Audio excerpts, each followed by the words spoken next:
Gangapur city में पूज्य महाराज श्री के श्री मुखारबिंद से आज जो कथा का समय निर्धारित हुआ था अपराह्न 2 बजे से, तो प्रथम दिवस इस वजह से थोड़ा सा विलंब होता है। आप सभी लोग यथा स्थान बैठकर अपने अपने स्थान पर बैठकर प्रातः स्मरणीय परम वंदनीय अवधपुरी से पधारे हुए आचार्य श्री सियाराम शरण महाराज जी के श्री मुखारबिंद से आप सभी लोग ये अमृत रस गंगापुर सिटी में ज्ञानमयी गंगा को आप सभी लोग ज्ञानमयी गंगा में गोता लगाएंगे। वो राम रस दिव्य आनंद कथा, हाँ मुख्य यजमान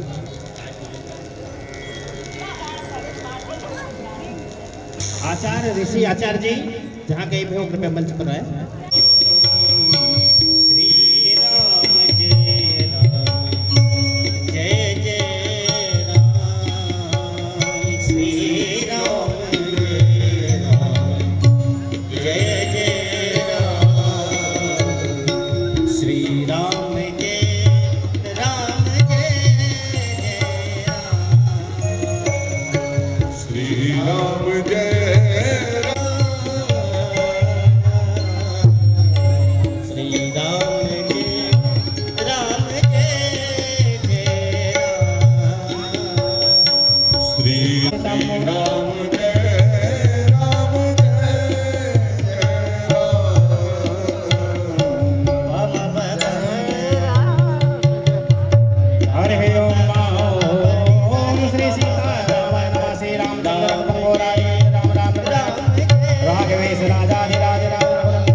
पूज्य महाराज श्री राम जय सीताराम सीताराम जय सीताराम सीताराम जय सीताराम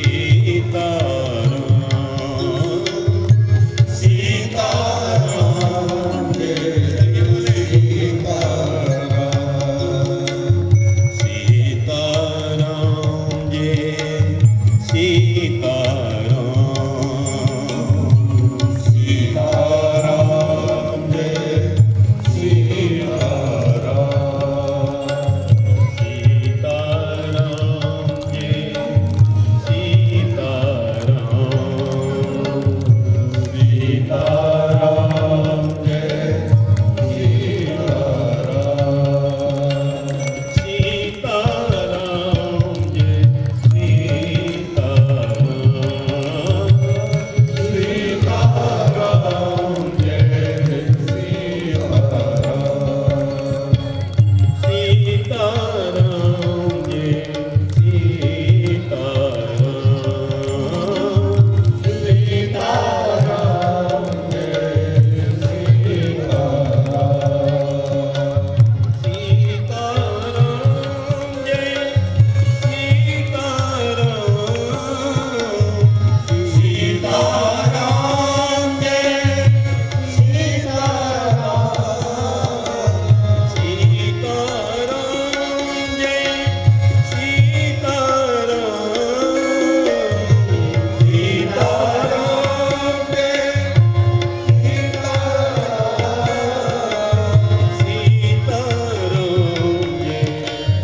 राम राम राम सीता राम राम राम सीता राम राम राम सीता राम राम राम सीता राम राम राम सीता राम राम राम सीता राम राम राम सीता राम राम राम सीता राम राम राम सीता राम राम राम सीता राम राम राम सीता राम राम राम सीता राम राम राम सीता जय सीता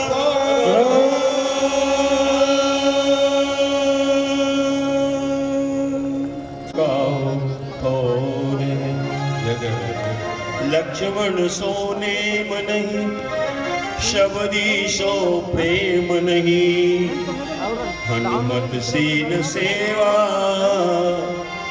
जो साधु सिर मोर है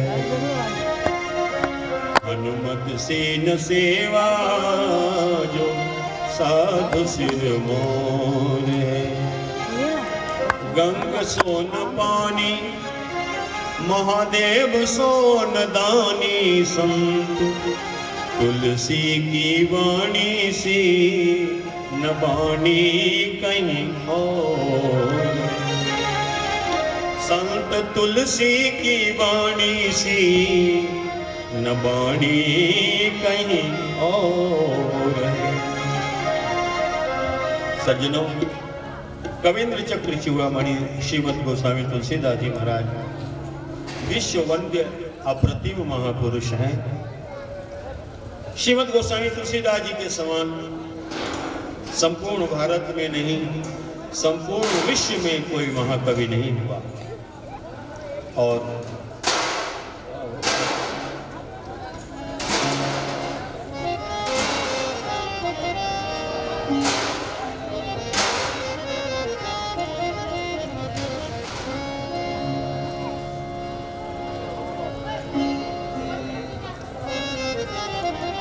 बोलिए भक्तवत्सल भगवान की जय गोस्वामी तुलसीदास जी महाराज की जय हो।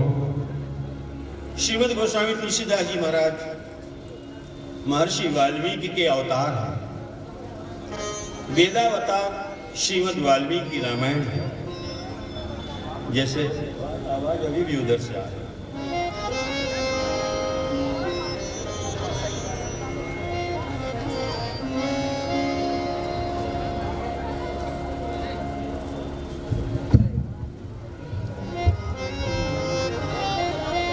गाइए गणपति जगमंगन गाइए गणपति जगमंगन गाइए गणपति जगमंगन गाइए गणपति जगमंगन सुवन भवानी नंदन शंकर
वर्ष नहीं, पूरे वसुंधरा में कोई हुआ ही नहीं। इतनी बड़ी प्रज्ञा, इतना बड़ा मेधा, इतना वाला ब्रेन। आज तो सब कंप्यूटराइज्ड हो रहा है, सब कंप्यूटर में है। इसका ब्रेन कंप्यूटर जैसा है। लेकिन मैं अपने अनुभव के आधार पर कह रहा हूं, 14 वर्ष लगातार हम अपने गुरु के चरणों में बैठ करके रामचरितमानस का अध्ययन किया। 14 वर्ष में एक बार भी रामायण पूरी नहीं हुई, पूरा नहीं पढ़ सका। तो इस पृथ्वी पर जितने कंप्यूटर हैं, सारे कंप्यूटर को इकट्ठा कर लो, फिर भी गोस्वामी तुलसीदास जी महाराज के ब्रेन को कंप्यूटर नहीं पढ़ा सकता। ऐसा महापुरुष वाल्मीकि तुलसीदास कलौ देवी भविष्यति, रामचंद्र कथा साधी भाषा रूपम करिष्यति। मैं निवेदन ये कर रहा था कि परिपूर्णतम परमात्मा साकेताधीश अयोध्या में राम रूप में अवतरित होते हैं। तो राम जी का चरित्र, वेद परमात्मा का अवतार राम रूप में होता है, अब वेद का अवतार वाल्मीकि रामायण के रूप में होता है। वाल्मीकि रामायण वेदावतार है, वेद के समान है। वेद वेद्य परे पुंसी जाते दशरथात्मजे, वेदः प्राचेत सादासी साक्षात् रामायणात्मना।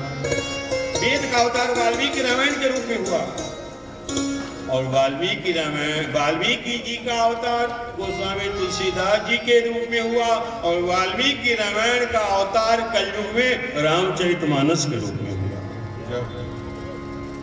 रचि रामचरित्र को हार सदा, जग को उपहार दे तुलसी। तुलसी पे भय बलिहार प्रभु, प्रभु पे बलिहार भय तुलसी।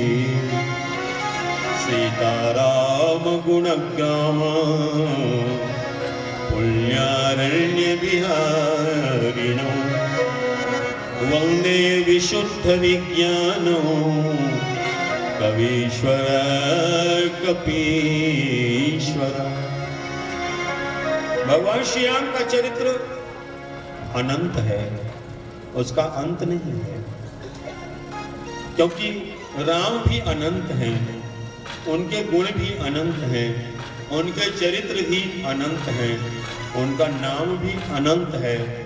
राम का अंत नहीं है। वेद भगवान ने कहा भगवान राम से कि हे परमात्मा, बड़े बड़े विद्वान, बड़े बड़े देवता भी आपका अंत नहीं जानते हैं। और बोलते बोलते बोले कि हे परमात्मा, आप भी अपना अंत नहीं जानते हो।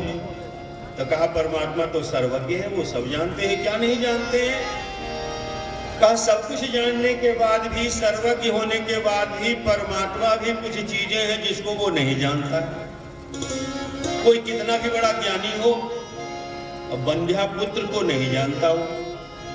बंध्या पुत्र को कोई जानता है? सस श्रृंग को, खरगोश के सींग को कोई जानता है? कमट पीठ, कछुए के पीठ पर बाल जानते हो? अरे कहा वो तो होता ही नहीं है, तो जाने कैसे? कछुए के पीठ पर बाल होता ही नहीं है, खरगोश के सींग होता ही नहीं है, बंध्या के पुत्र होता ही नहीं है। खा पुष्प के खा पुष्प बता सकते हो कि आकाश में पुष्प खिलता ही नहीं है। इसलिए कहा कि परमात्मा जैसे बंध्या के पुत्र को नहीं जानते हो, सस श्रृंग को नहीं जानते हो, कमट के पीठ पे बाल को नहीं जानते हो, खा पुष्प को नहीं जानते हो, क्योंकि ये होता ही नहीं है। इसी प्रकार आप अपना अंत भी नहीं जानते हो, क्योंकि आपका अंत होता ही नहीं है, तो आप जानोगे कैसे आपका अंत? राम अनंत अनंत गुण, अमित कथा विस्तार, सुनिया चरज न मानी है, जिनके विमल विचार। राम भी अनंत है, गुण भी अनंत है, कथा भी अनंत है, उसका कोई अंत नहीं है। आदि अंत को जासु न पावा, मति अनुमान निगम अस गावा।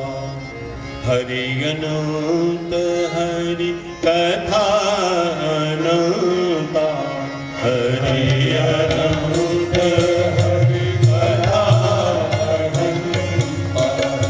कहि सुनहि विधि सब संता, कहि सुनहि विधि सब संता।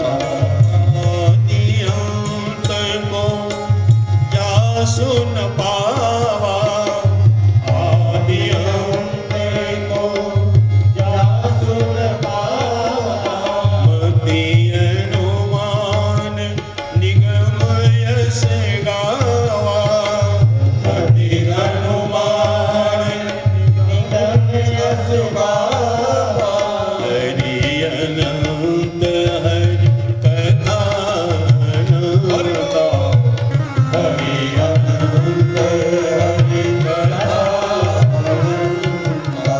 कहि सुनहि विधि सब संता, कहि सुनहि सब विधि सब संता। हरि अनंत कहते भगवान शेष भगवान की 1000 जिह्वा है।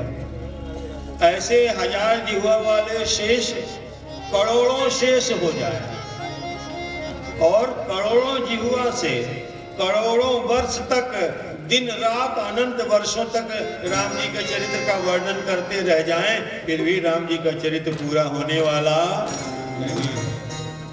हो के कोटि शेष। देखिए विद्वान कवि ने कितना अच्छा लिखा, लो ध्यान से सुनिएगा। मैं इसका अर्थ नहीं समझाऊंगा, समय नहीं है। हो के कोटि शेष, शेष शेष प्रति कोटि शीश, शीश शीश प्रति कोटि मुख प्रगटावेंगे। प्रति मुख कोटि कोटि रसना धरावे फेरी, प्रति रसना पे कोटि भारती बतावेंगे।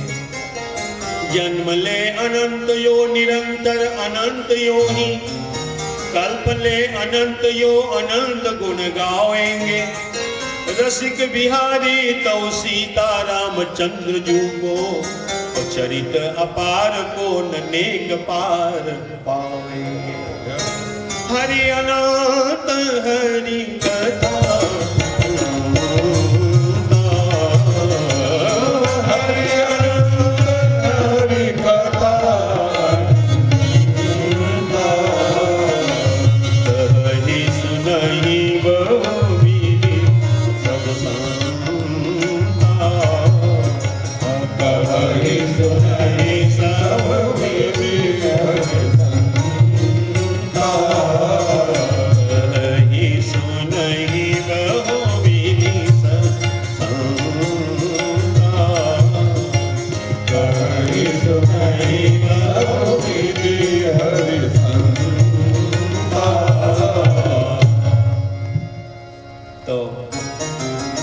वाल्मीकि ने 24,000 श्लोकों वाला श्रीमद् वाल्मीकि रामायण की रचना की, और हनुमान जी महाराज ने हनुमान नाटक की रचना की। वंदे विशुद्ध विज्ञानौ कवीश्वर कपीश्वर। श्रीमद् गोस्वामी तुलसीदास जी महाराज कवीश्वर वाल्मीकि और कपीश्वर हनुमान जी दोनों की वंदना एक साथ करते हैं। वंदे विशुद्ध विज्ञानौ कवीश्वर कपीश्वर। श्री राम का चरित्र गान करने वाले वाल्मीकि जी से बढ़कर के कोई नहीं हुआ, और हनुमान जी से बढ़कर के कोई नहीं हुआ। 7 कोटि प्रविष्टरम, 100 करोड़ श्लोकों वाला रामायण लिखा वाल्मीकि जी ने। और आप लोग ईमानदारी से बताओ, विश्व में त्रैलोक में पूरे दुनिया में कोई ऐसा महापुरुष हुआ जिसके चरित्र पर 100 करोड़ श्लोकों वाला रामायण लिखा? इसलिए चक्कर में मत पड़िएगा, भ्रम में मत जाइएगा। हनुमान जी महाराज ने हनुमान नाटक लिखा। ये हनुमान जी महाराज भी विशुद्ध विज्ञानी है, और वाल्मीकि जी महाराज भी विशुद्ध विज्ञानी है। और वाल्मीकि जी तो कवीश्वर है ही, हनुमान जी महाराज भी कवीश्वर हैं। बोलो बजरंगबली। बजरंगबली की कृपा ही है। तो हनुमान जी महाराज ने वाल्मीकि रामायण देखी और वाल्मीकि जी महाराज ने हनुमान नाटक हनुमान जी के द्वारा जो विरचित है उसको देखा। कवीश्वर कपीश्वर, हनुमान जी हैं कपि और वाल्मीकि कोकिलम। वंदे वाल्मीकि कोकिलम, वाल्मीकि जी कोकिल हैं, कोयल हैं। तो हनुमान जी हैं कपि, और कपि का उल्टा कर दो, अपोजिट साइड से पढ़ो उर्दू की तरह, तो कपि ही पिक बन जाएगा। कपि लिखा और उल्टा पढ़ो तो कपि ही पिक बन जाएगा। तो पिक, कोयल को पिक कहते हैं। तो हनुमान जी कपि हैं और वाल्मीकि जी पिक हैं। तो पिक कई शब्दे। कपि का मतलब जो गाते गाते राम यश पीते रहते हैं वो कपि हैं, और वाल्मीकि जी पीते पीते गाते रहते हैं वो पिक हैं। वाल्मीकि जी ने,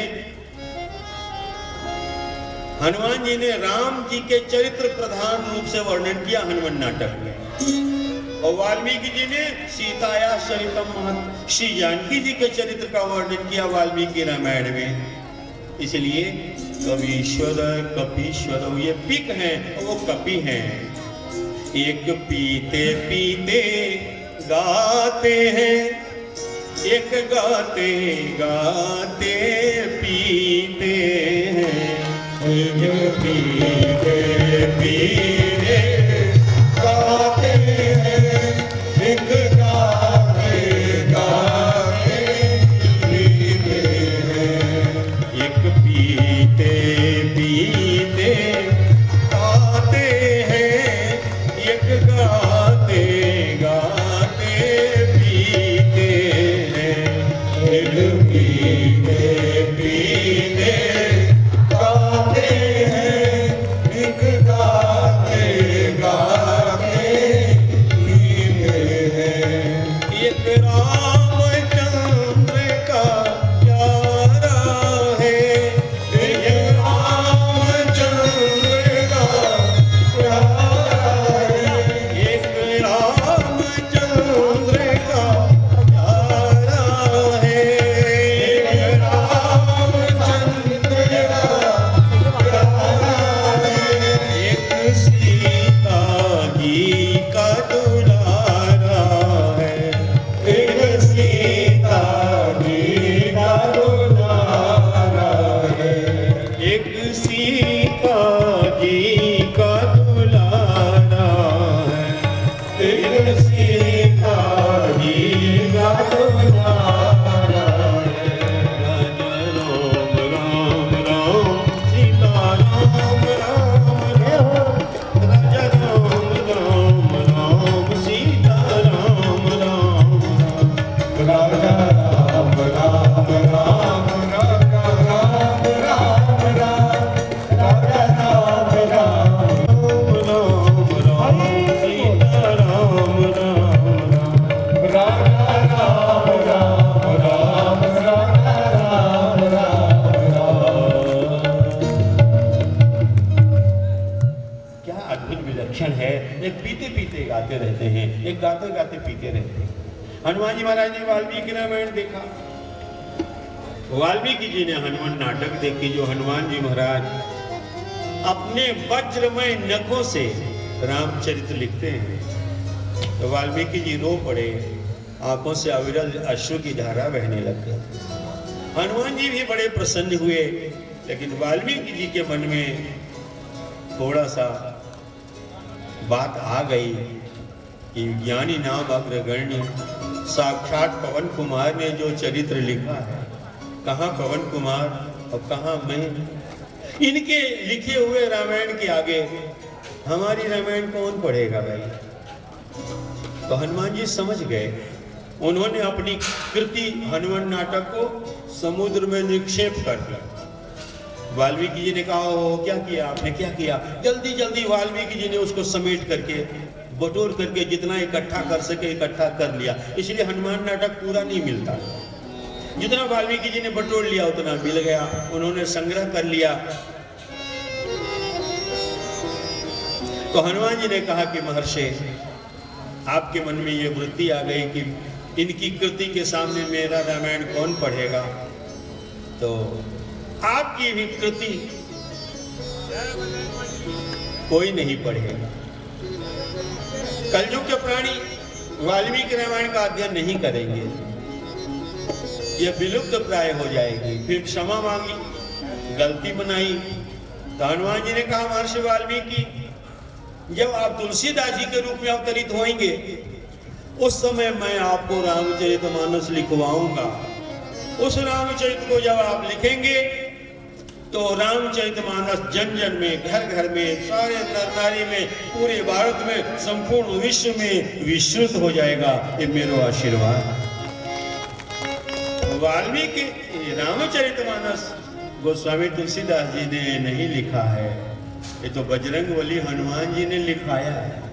ये संपादक है, गोस्वामी जी ने लिखा है। जैसे सादे कागज पर वकील लोग दस्तखत करवा लेते हैं कि आप दस्तखत कर दो, बाकी ड्राफ्टिंग हम कर लेंगे। तो कहा सादे कागज पर कुछ लिखा नहीं है, हम दस्तखत कर लें। तो सादे कागज पर दस्तखत कर दो और वकील ड्राफ्टिंग करके सुप्रीम कोर्ट में दाखिल कर दे, हाई कोर्ट में दाखिल कर दे, तो जिसने दस्तखत किया है उसी का लेख माना जाता है। इसी प्रकार गोस्वामी जी महाराज कहते हैं ये लेख तो हनुमान जी का है और दस्तखत मेरा है, इसलिए दुनिया के लोग मेरा नाम लेते हैं, वास्तव में लिखने वाले तो हनुमान जी महाराज। सत्य कहूं लिखी कागज कोरे, सत्य कहूं लिखी कागज कोरे, सत्य कहूं लिखी कागज कोरे, सत्य कहूं लिखी कागज कोरे, अमित विवेक एक नहीं मोरे, अमित विवेक एक नहीं मोरे, सत्य कहूं लिखी कागज कोरे, सत्य कहूं लिखी कागज कोरे, सत्य कहूं लिखी कागज कोरे।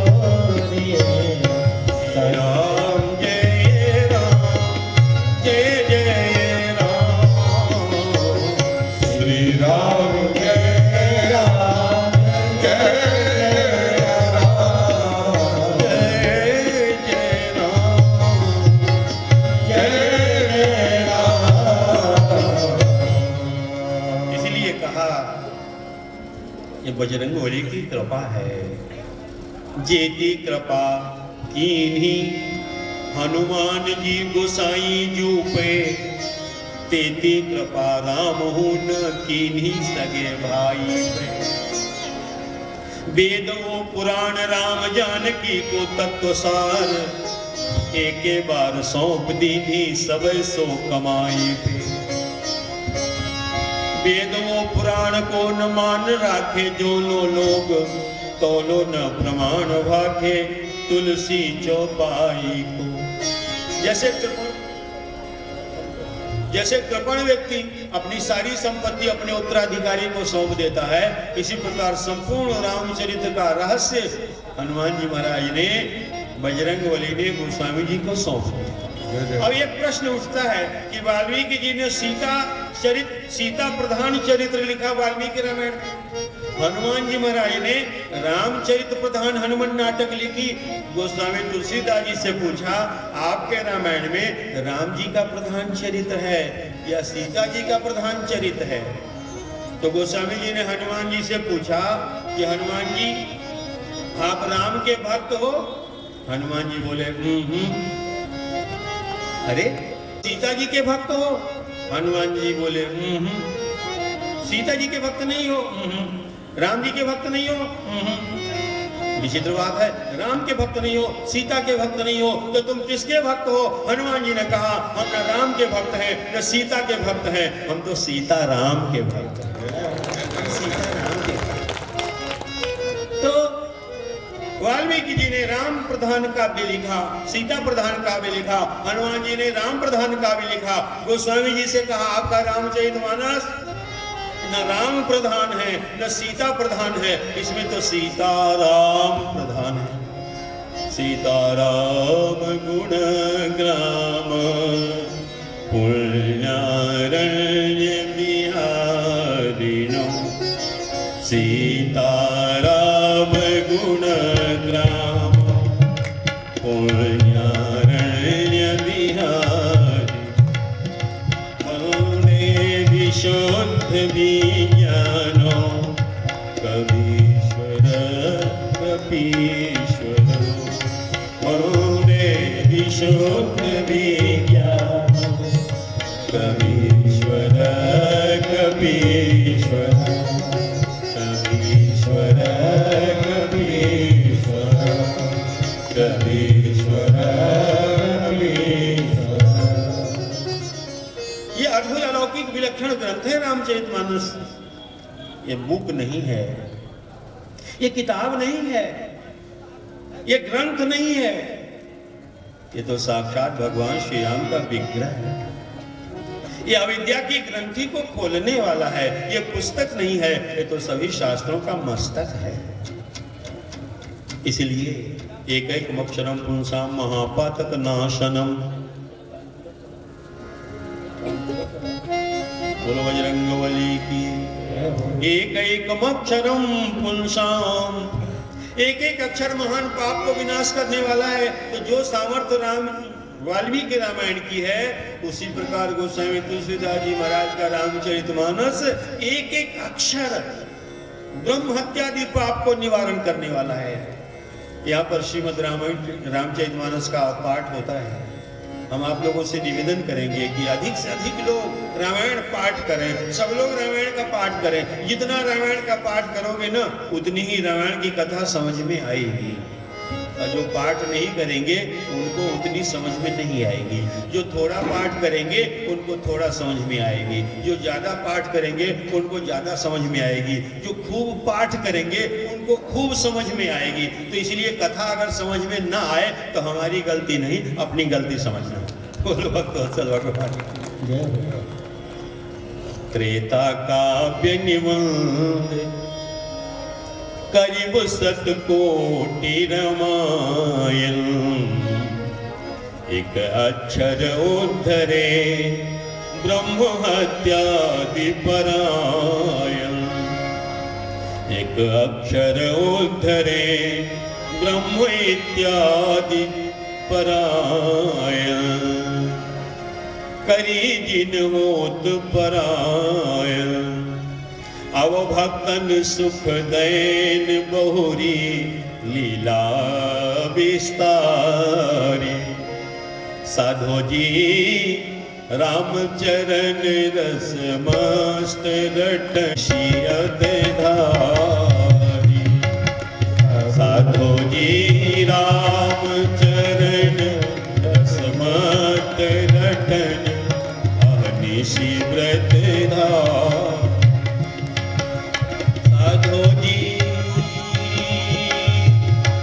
संसार असार के पार को सुगम रूप नौकात्मय, संसार असार के पार को सुगम रूप नौकालय, कल कुटिल जीव निस्तार हित, वाल्मीकि तुलसी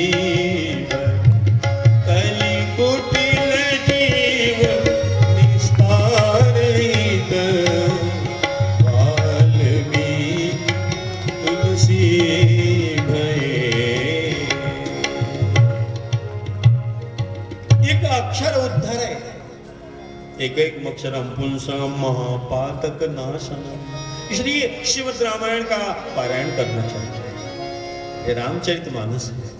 रामचरितमानस का मतलब कहा रामस्य चरितम मानसेषु यस्मिन् यस्तत् श्रीमद् रामचरितमानसम।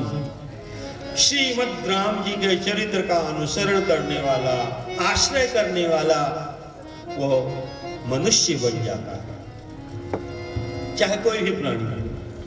रामस्य चरितम मानुषेषु यस्मिन् तत्। श्री राम जी का ऐसा चरित्र है जो कोई अपने अंतःकरण में धारण करे वो मनुष्य बन जाता है। अगर मनुष्य बनना हो तो रामचरित मानस को धारण करो। इधर से पढ़ो तो रामचरित मानस। राम तक पहुंचना हो तो चरित्र के माध्यम से मनुष्य पहुंच सकता है, और उधर से पढ़ना हो तो मानस चरित राम। मनुष्य अपने चरित्र के माध्यम से राम तक पहुंच सकता है। इसलिए अगर मनुष्य बनना हो तो श्री रामचरित मानस का आश्रय करो, आश्रय करो। जहां श्रद्धा है, विनम्रता है, विवेक है, वही तो मानस है। इनका नाम है गोस्वामी तुलसीदास। बोलिए गोस्वामी तुलसीदास जी महाराज की जय। एक हुए गोस्वामी और दूसरे हुए भूस्वामी। एक भूस्वामी हुए, उन्होंने विश्व विश्रुत दिव्य अद्भुत अलौकिक भव्य भवन का निर्माण किया। आगरा में लोग जाते हैं, टिकट कटा करके देखते हैं, है ना। भूस्वामी ने उस भव्य भवन का निर्माण किया, आप सब लोग जानते हैं, सब समझ गए। और गोस्वामी ने श्रीमद् रामचरितमानस का निर्माण किया। भूस्वामी का निर्माण किया हुआ आगरे का ताजमहल व्यक्ति टिकट लेकर के देखने जाता है और ऐसे देखता है, क्या गजब की कारीगरी है साहब, क्या गजब की कारीगरी। और श्रीमद् रामचरितमानस का आश्रय करते हैं तो हाथ जोड़ करके, सिर झुका करके ऐसे पढ़ते हैं, मंगल भवन अमंगल हारी द्रवंश दशरथ अजित। प्रैक्टिकल करके देखो माताओं, ईमानदारी से बताओ, कोई ताजमहल को ऐसे देखता है और रामचरितमानस को कोई ऐसे पढ़ता है? ताजमहल जब भी देखेगा तो ऐसे देखेगा, और मानस जब पाठ करेगा तो एकदम ऐसे करेगा। क्या कारण है, क्यों ऐसा होता है? कहा भूस्वामी ने भव्य भवन का निर्माण किया, वहां वासना प्रधान है और यहाँ उपासना प्रधान है। वासना व्यक्ति को उद्धत और उद्दंड बना देता है और उपासना व्यक्ति को विनम्र बना देता है। इसलिए रामचरित मानस ये नाम, रामचरित मानस ये नाम, रामचरित मानस ये नाम, रामचरित मानस ये नाम। सुनत श्रवण पाइए विश्राम, सुनत श्रवण पाइए विश्राम। सुनत श्रवण पाइए विश्राम, सुनत श्रवण पाइए विश्राम। पाइए विश्राम, पाइए विश्राम। रामचरित मानस यही नाम, रामचरित मानस यही नाम। मानस यही नाम, मानस यही नाम। पाइए विश्राम, पाइए विश्राम। बोलिए रामचरितमानस भगवान की। तो इसलिए रामचरितमानस है सज्जनों, श्री राम जी के चरित्र आ जाते हैं, राम जी के गुण आ जाते हैं, राम जी का स्वभाव आ जाता है, और अंत में गोस्वामी जी की गारंटी है, जो श्रीमद् रामचरितमानस का आश्रय करता है वो निश्चित रूप से अंत में भगवान के धाम की प्राप्ति करता है। ये भगवत धाम प्रदान करने वाला। तो मैं निवेदन ये कर रहा था कि कोई भी प्राणी रामचरितमानस का आश्रय करे तो वो मनुष्य बन जाता है। संपूर्ण रामायण की एकमात्र शिक्षा यही है कि तुम संपूर्ण ग्रंथों की, संपूर्ण रामचरितमानस का एकमात्र उद्देश्य है, वन पॉइंट की शिक्षा यही है। कहा क्या, अरे दुनिया के लोगों तुम कुछ भी मत बनो, एक काम करो। कहा क्या, कहा तुम मनुष्य बन जाओ, मनुष्य और कुछ नहीं बनना है। मनुष्य बन गए तो सब तुम्हारा बन गया, मनुष्य नहीं बने तो कुछ नहीं बना। मन मानुष हूं, बन मानुष हूं, बन मानस जात, जो मानस में नित मानस राखे। काशी के सिद्ध पंडित राम गुलाम द्विवेदी जी महाराज, जिन्होंने काशी में हनुमान जी का प्रत्यक्ष दर्शन किया इस कलयुग में, बोलो बजरंगबली। हनुमान जी का तो लेखन है ही है रामचरितमानस। पंडित राम गुलाम द्विवेदी, जिनकी कविता मैं आपको सुना रहा, हनुमान जी का प्रत्यक्ष उन्होंने दर्शन किया। हनुमान जी ने कहा वरदान मांगो। कहा हे पवन कुमार, मेरे मन में एक ही इच्छा है, आपने गोस्वामी तुलसीदास जी को रामचरितमानस लिखवाया था, तो मुझे आज्ञा करो, मेरे ऊपर कृपा करो, मुझे आशीर्वाद दो, मैं रामचरितमानस पर टीका लिखना चाहता हूँ, टीका लिखना चाहता हूँ। तो हनुमान जी ने कहा, ये टीका लिखने की आज्ञा मैंने अयोध्या के एक संत को दे दिया है, रामचरण दास जी, करुणा सिंधु जी महाराज। वो टीका मेरे पास है अयोध्या में। आप लोग जब आओगे, अब हम जब गंगापुर आ गए तो गंगापुर के लोग तो अयोध्या तो आएंगे ही आएंगे।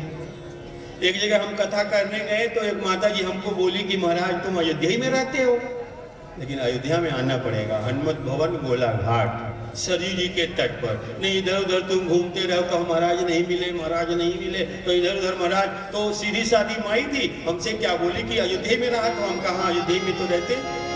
बोले तुम अयोध्या में नहीं मिले हमको। हमने कहा हमारे आश्रम हनुमत भवन गोला घाट पर गई तुम?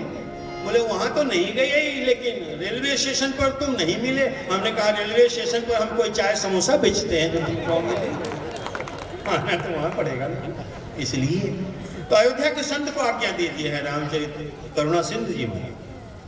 तो पंडित सुन लो, ये सब बातें आपको मिलेगी नहीं सुनने के लिए। ये चरित्र है, उपन्यास नहीं है, ये बुढ़िया पुराण की कथा नहीं है।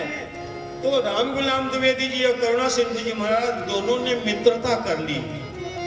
दोनों एक साथ रहते थे, एक साथ लिखते थे, एक साथ सोना, एक साथ उठना, एक साथ सारा कारोबार व्यवहार करना। और अंत में जब शरीर छूटा तो दोनों महापुरुष का उसी दिन, उसी क्षण, उसी मुहूर्त में एक ही साथ दोनों का शरीर छूटा। बोलो बजरंगबली। ऐसे मिथिला में एक दंपति थे, जुगल सरकार से सीताराम जी के उपासक। तो ऐसे अनन्य मिथिला रस के ऊपर यहाँ भी बड़े रसिक लोग हैं। और हमारे मदन मोहन जी ने और सारे लोगों ने कहा महाराज राम विवाह की भव्य तैयारी, तो आप सब लोग अभी से तैयारी कर लो। जिसके यहाँ लड़के और लड़की की शादी होनी होती है वो तो साल भर से तैयारी शुरू कर देता है, तो आप लोग अभी से तैयारी शुरू कर दो। तो जुगल दंपति मिथिला में थे, किशोरी जी के दूल्हा सरकार के अनन्य उपासक, पति और पत्नी दोनों।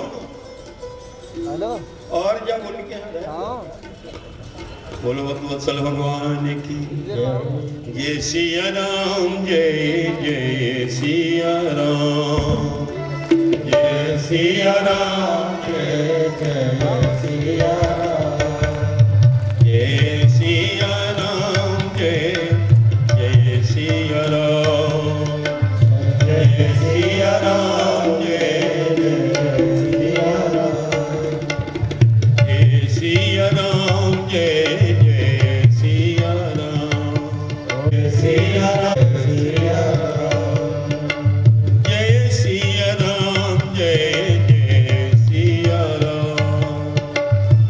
सिया राम,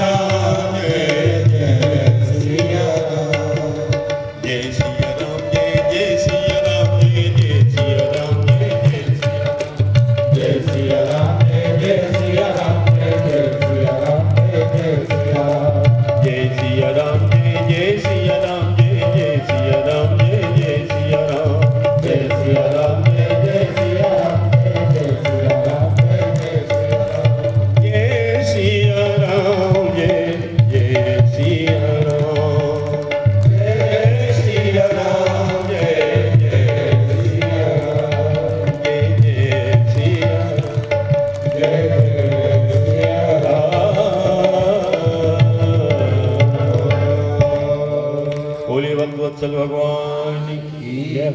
तो दोनों दंपति पति पत्नी अद्भुत विलक्षण जीवन सरकार के उपासक थे। तो दोनों पति और पत्नी दोनों का शरीर एक ही साथ, एक ही क्षण, एक ही दिन, एक ही मुहूर्त में दोनों पति पत्नी का शरीर छूटा। आप कभी जाओ जनकपुर सीतामढ़ी, तो दोनों की समाधि बनी हुई, अद्भुत अलौकिक दंपति है। तो ऐसे ऐसे प्रेमियों के चरित्र हैं। तो पंडित राम गुलाब द्विवेदी जी महाराज लिखते हैं, कहा क्या, अरे दुनिया के प्राणियों, श्रीमद् रामचरितमानस का आश्रय करो तो तुम मनुष्य बन जाओगे। बन मानुष हूँ बन मानस जात, जो मानस में नित मानस राखे। बन मानुष हूँ बन मानुष जात, जो मानस में नित मानस राखे। भावे नहीं कविता कहीं और की, जो तुलसी कृत मानस चाखे। सार की बात सुनो धरि ध्यान, ये राम गुलाम असत्य न भाखे। एक दिना मिल जाएंगे राम, जो मानस माही लगी रही। एक दिना मिल जाएंगे राम, जो मानस में नित मानस राम। सारे दोष गुण दुर्गुण समाप्त हो जाएंगे, सारा पाप ताप परिताप समाप्त हो जाएगा, सारा क्लेश, सारा किलविश, सारा कलुष निवृत्त हो जाएगा। सब प्रकार से यह जीव उछल जाएगा, सारे दुर्गुणों से मुक्त हो जाएगा, उछल जाएगा। और उछल करके फुटबॉल की तरह उछल तो गया, मारा फुटबॉल में ठोकर, इधर से उधर से मारा ठोकर, फुटबॉल को उछाला, लेकिन फुटबॉल पता नहीं किस गड्ढे में गिरेगा, किस नाली में गिरेगा, कहाँ जाएगा, कुछ पता नहीं है। लेकिन श्रीमद् रामचरितमानस का आश्रय करने वाला व्यक्ति फुटबॉल की तरह उछल जाएगा। उछल तो गया, लेकिन अतल वितल सुतल तलातल महातल भूर्भुवः स्वः महाजना तपा, गिरेगा कहाँ, कहाँ कहीं नहीं गिरेगा। उछल तो गया, अगर गिरेगा भी कहीं तो उसके गिरने की दो ही जगह है, या भगवान के गोद में गिरेगा या गुरुदेव के चरणों में गिरेगा, उसके गिरने की और कोई जगह है ही नहीं। एक दिन मिल जाएंगे राम, जो मानस माही लगी रखी। एक बालक था, बहुत सज्जन बालक था, तो वो रामायण रोज पाठ करता था। उसके पिताजी 5 रुपए रोज देते थे उसे, और वो रामायण पाठ करे, उसी में 5 का नोट रख दे। उसको कोई व्यसन नहीं था, कोई खर्चा नहीं था, कोई जरूरत नहीं थी, पिताजी रोज देते थे 5 रुपए, रामायण में रख दिया था। एक दिन पिताजी ने पूछा, कहा बेटे मैं आपको 5 रुपए रोज देता हूँ। बोले जी पिताजी। तो आप क्या करते हैं, कहाँ रखते हैं? कहा पिताजी मैं रामायण पढ़ता हूँ और उसी रामायण जी में रख देता हूँ। अरे रामायण जी में रख देते हो, अब कोई रामायण खोले और पैसे पर उसकी निगाह पड़े और पैसा कहीं निकाल ले तो क्या होगा? कहा पिताजी माफ करिएगा, जो चोर वृत्ति का व्यक्ति होगा, जो चोरी करने वाला दुराचारी होगा, वो रामचरितमानस खोलेगा ही नहीं। अगर किसी चोर दुराचारी ने रामायण खोल लिया तो जिंदगी में फिर कभी चोरी करेगा ही नहीं, उसकी चोरी अपने आप ही छूट जाएगी, चोरी छूट जाएगी। इसलिए ये श्रीमद् रामचरितमानस गंगा है। हम लोग गंगापुर में बैठे, ये गंगा है।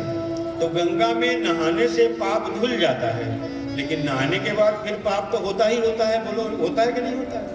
गंगा नहा लिया तो पाप धुल गया, गंगा नहाने के बाद फिर पाप तो धुलता ही धुलता है। लेकिन श्रीमद् रामचरितमानस रूपी गंगा ये ऐसी गंगा है कि इसमें नहाने के बाद पाप की वृत्ति मन में आती ही नहीं है, इसलिए यह गंगा से परम श्रेष्ठ है।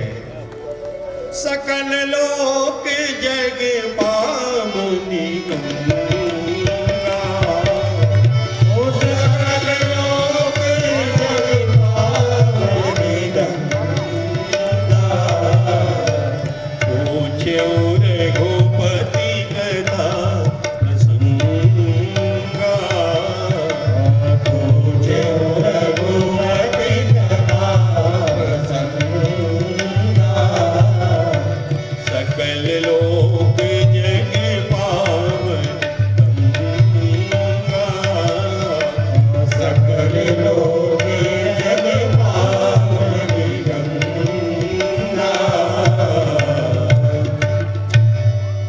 की वृत्ति ही समाप्त हो जाती है। ऐसी गंगा श्रीमद् रामचरितमानस के प्रारंभ में गोस्वामी तुलसीदास जी महाराज सर्वप्रथम गुरु वंदना करते हैं। गुरुदेव के चरणों की रज की वंदना करते हैं, धूल की वंदना करते हैं। वंदो गुरुपद पदुम परागा, सुरुचि सुवास सरस अनुराग। गुरुपद रज मृदु मंजुल अंजन, नयन अमी दृग दोष विभन। गुरुदेव के चरणों की धूल की वंदना करते हैं। ध्यान दीजिए, बोलो भक्तवत्सल भगवान। गुरुदेव के चरणों की धूल की वंदना करते हैं, चरणों की वंदना नहीं करते हैं। इसलिए माताओं, चरणों पर गिरने की कोई जरूरत नहीं है, चरण छूने की कोई जरूरत नहीं है। और हमारे रामायण में तो चरण छूना लिखा ही नहीं है, और कभी भी किसी के चरण छूना भी नहीं चाहिए। और वैसे भी कोरोना चल रहा है।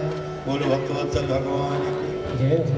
इतना बड़ा पंडाल है और आप लोग खूब दूर दूर में बैठा करिए। भीड़ बढ़ेगी, अगर भीड़ बढ़ेगी तो हनुमान जी की पूंछ भी लंबी हो जाएगी, आप चिंता मत। हाँ, बाढ़ी पूंछ की निकपी खेला। इसलिए वंदो गुरु पद पद्म परागा, सुरुचि सुवास सरस अनुराग। सुरुचि सुवास सरस अनुराग। गुरुपद रज मृदु मंजुल अंजन। गुरुपद रज मृदु मंजुल अंजन, नयन अमी दृग दोष विमल। नयन अमी दृग दोष विमल। गुरुदेव भगवान के चरणों की रज की वंदना करते हैं, चरणों की धूली की वंदना करते हैं। धूली आंख में पड़ जाए तो आंख खराब हो जाएगी, और गुरुदेव के चरणों की धूली अगर आंख में लगा दो तो आंखें खुल जाएगी। ये रजोगुण की वृत्ति समाप्त हो जाएगी। गुरुदेव के चरणों को कमल कहा है। गुरुदेव के चरणों को कमल कहा है। कमल रहता है पानी में, लेकिन कमल खिलता है सूर्य को देख करके।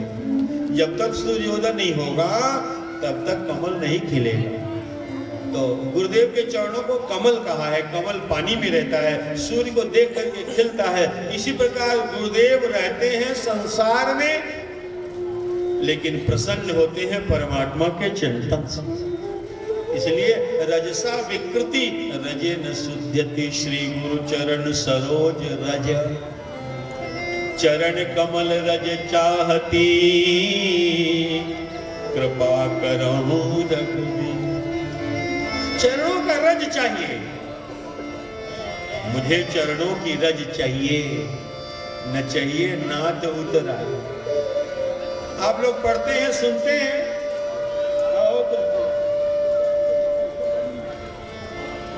अरे कथा सुनते हो नहीं सुनते? लोग कहते हैं कि, तो सुन लो कथा, ये भी सुन लो। लोग कहते हैं कि केवट ने कहा कि मैं चरणों को धोऊंगा, पांव पखारूंगा, तब गंगा पार करूंगा, और मुझे कहो कि पार करना, तुम्हें अगर पार जाना है तो मुझसे चरण धोने के लिए कहो। ये सब बात कुछ भी नहीं है, ये सब बहानेबाजी है, ये सब टाइम पास मूंगफली है। दो व्यक्ति ट्रेन में यात्रा कर रहे थे, तो अब बाप बेटे थे। अब बाप बेटे आपस में बात कर रहे हैं। आप कहाँ रहते हैं? बाप बेटे से पूछ रहा है, एक ही सीट पर बैठा है। बोले हम दिल्ली में रहते हैं। अच्छा, दिल्ली में आप कहाँ रहते हैं? बोले ईस्ट ऑफ कैलाश में रहते हैं। बोले दिल्ली में तो हम ही रहते हैं। आप कहाँ रहते हैं? ईस्ट ऑफ कैलाश में रहते हैं। ईस्ट ऑफ कैलाश में तो हम भी रहते हैं। बोले आप कहाँ रहते हैं? कौन सा फ्लैट है, कौन सा नंबर है? बोले 204 नंबर का फ्लैट है। कहा उसी में तो हम भी रहते हैं। सामने वाला सुन रहा था कि तुम लोग बड़े अजीब आदमी हो, दिल्ली में तुम भी रहते हो, दिल्ली में वो भी रहते हैं स्टॉप कैलाश में, वो भी रहते हैं स्टॉप कैलाश में, वो भी रहते हैं उसी फ्लैट में तुम रहते हो, उसी बिल्डिंग में तुम रहते हो, उसी नंबर में तुम रहते हो, उसी नंबर में तुम रहते हो। गजब की बात ये है कि एक दूसरे को पहचानते नहीं हो। अरे कहा पहचानने की बात छोड़ो, हम तो दोनों बाप बेटे हैं। ट्रेन में बैठे बैठे बोर हो रहे थे तो सोचे थोड़ा बातचीत ही करते, थोड़ा समय बात ही निकल जाए। तो अब सुनिए जो मैं कहना चाहता हूँ, चरणों को धोऊंगा तो तुम धोने के लिए कहो, ये सब कुछ नहीं। केवल ये चाहता है कि हमें भगवान श्री राम के मंगल में चरणों का रज मिल जाए। भगवान मुझे चरणों की